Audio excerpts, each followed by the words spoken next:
1 de cada 4 españoles vive solo. La mayoría son ancianos. ¿Os parece apropiado? ¿Qué se puede hacer? Bueno, vive solo, son ancianos y muchos de ellos en una situación de pobreza y de desolación impresionante. Hace un tiempo me lo contaba en relación con Málaga, entonces no sé si exactamente en Sevilla la conozco menos, ¿no? Pero me decía el responsable de Cáritas en Málaga que un problema gravísimo, y no había empezado la crisis entonces, hace ya tiempo, que un problema gravísimo que estaban empezando a tener era de personas ancianas que vivían solas en pisos en donde no había posibilidad de subir y bajar, no había ascensores, y que estaban empezando a descubrir un problema ahí gravísimo, ¿no?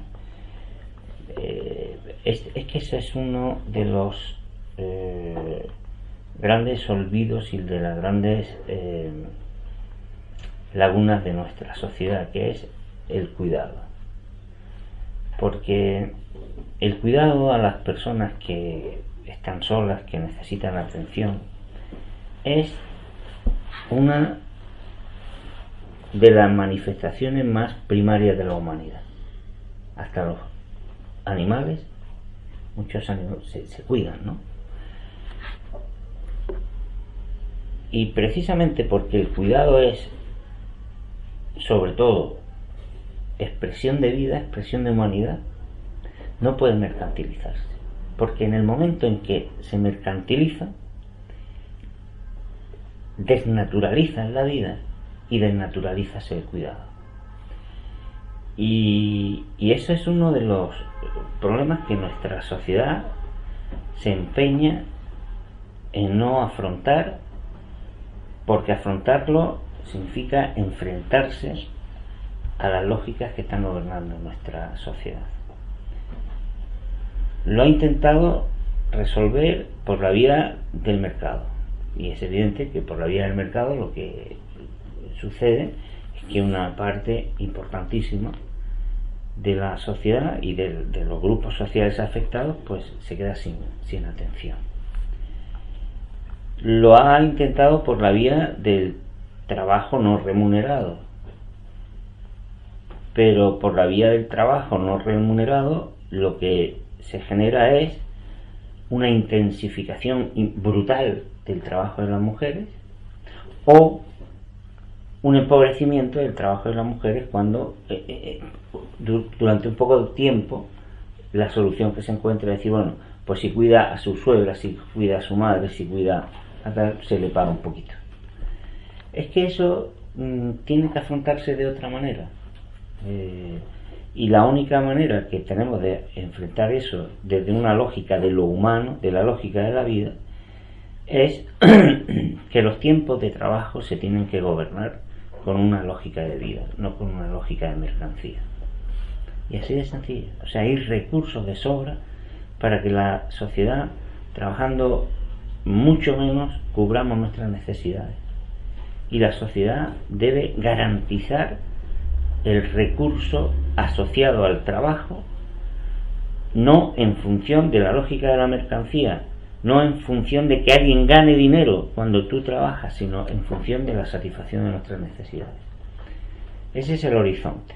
El problema es que llegar a ese horizonte requiere transitar por un camino largo, y mientras tanto yo creo que el reto es establecer y crear, por ejemplo en España, pues ese cuarto pilar del estado del bienestar, que tuvo un pequeño momento que parecía que se iniciaba, pero que luego el Partido Popular ha echado abajo, que es pues la ley de la dependencia y todo el sistema de cuidados. Yo creo que eso es un reto que a lo mejor en otro momento, en otro programa podríamos charlar con más detalle, porque creo que es fundamental. Pero no le veo solución en la medida en que se quiera resolver con una lógica que es la lógica de la mercancía, la lógica del beneficio, la lógica del mercado, que es contraria a la lógica de la vida, que es lo que requiere atender gratuitamente, en el sentido no mercantil sino humano, a las personas que necesitan contacto, que necesitan ayuda, que necesitan amor, que necesitan cariño, ¿no? Y este es el reto, es que no creo que pueda ser otro, ¿no? Nada es consecuencia de la casualidad, y todo tiene una relación de causa-efecto. Hablando de la soledad de ancianos que efectivamente están recluidos en su domicilio porque simple y llanamente no pueden salir de él, porque tienen algún tipo de enfermedad que le quita movilidad, la movilidad que necesitarían para subir y bajar escaleras, y en su bloque de piso, por ser vivienda humilde, no tienen esos ascensores que le permitan subir y bajar. Eso a lo que es la pregunta que tú has planteado y a la que iré ahora, tenemos que verlo en una relación de causa y efecto. El sistema en el que estamos provoca una crisis sistémica. Yo estoy convencido que lo provoca a conciencia, porque en ese desconcierto, en ese totum revolutum, es para ello el caldo de cultivo idóneo para establecer su dominio. Esa crisis sistémica, una crisis sistémica por definición, es la crisis que se da a la vez con mucha fuerza y en muchos ámbitos. Con mucha fuerza y en muchos ámbitos. Hemos comentado en este programa cosas que tienen que ver con la crisis económica y con la crisis financiera. Hemos hablado de la crisis humanitaria, donde se incluye, por ejemplo, el tema de los refugiados. Hemos hablado de la crisis alimentaria, la contradicción entre la gente que se está muriendo de hambre, casi 1.000 millones de personas en el mundo, y que 3 millones de personas mueren de obesidad mórbida en los países occidentales también cada año. Hemos hablado de crisis ecológica y medioambiental, y seguiremos hablando. Y un ámbito más de la crisis es la crisis social, que también forma parte de esa crisis sistémica. Esa crisis social tiene muchísimas manifestaciones en la familia, en la relación de pareja, en el desbarajuste del denominado sistema educativo, etcétera, etcétera. Pues bien, un elemento más de esa crisis social, que forma parte a su vez de la enorme crisis sistémica que el sistema alimenta porque le viene estupendamente, es todo lo que tiene que ver con la tercera edad, en sentido amplio. Por supuesto que la soledad no solamente afecta a la tercera edad, por supuesto que no.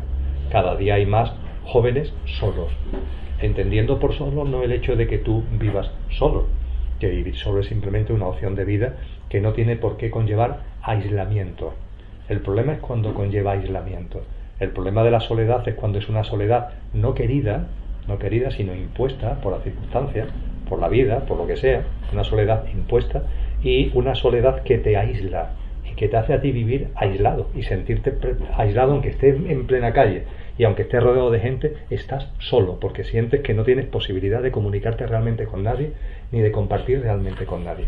Eso, por supuesto, pasa en todos los tramos de edad, pero es especialmente significativo en la tercera edad, donde, curiosamente, una sociedad que tuviera una cierta inteligencia debería ser precisamente el tramo de edad donde las personas estarían menos aisladas porque tienen mucho más que compartir. Eso es lo más curioso. ¿Por qué? Porque simplemente la experiencia de vida.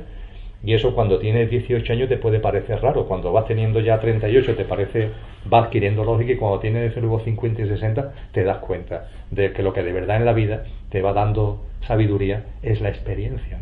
Entonces tenemos ahí un segmento de la sociedad importantísimo que está simplemente ninguneado. Ya son cero a la izquierda, ya son estorbos para la sociedad, estorbos para la familia, y como consecuencia del estorbo, para con en algunos casos viene esta soledad con aislamiento que venimos aquí compartiendo, ¿no? A partir de ahí, fundamentalmente, yo creo que la clave está, aparte de muchas cosas que podamos hacer, por ejemplo, poner ascensores en ese tipo de vivienda. Yo recuerdo que en el ayuntamiento, en el gobierno PSOE Izquierda Unida, lo que hicimos fue establecer una ordenanza para que los pisos privados, es decir, las comunidades privadas, pudieran ocupar dominio público, porque el problema es que el ascensor no se puede meter dentro de la estructura muchas veces. Hay que ponerlo, como se hace con la escalera de estado de incendio, hay que ponerlo fuera, y eso significa que el ascensor va a caer en la calle, que es un dominio público. Bueno, pues establece una ordenanza que hace eso posible y subvenciona a la comunidad para que pueda financiar la ubicación de ese ascensor. Por supuesto que se pueden hacer cosas concretas, específicas, pero sobre todo y fundamentalmente hay un elemento, ¿no?, que es el cambio de percepción de las cosas. Y ese cambio de percepción ya no solamente es social, es que es tuyo, en tu casa, en tu familia, con la gente con la que tú te relacionas. Oye, que tu abuelo y tu abuela tienen sabiduría, son sabios, escúchalo.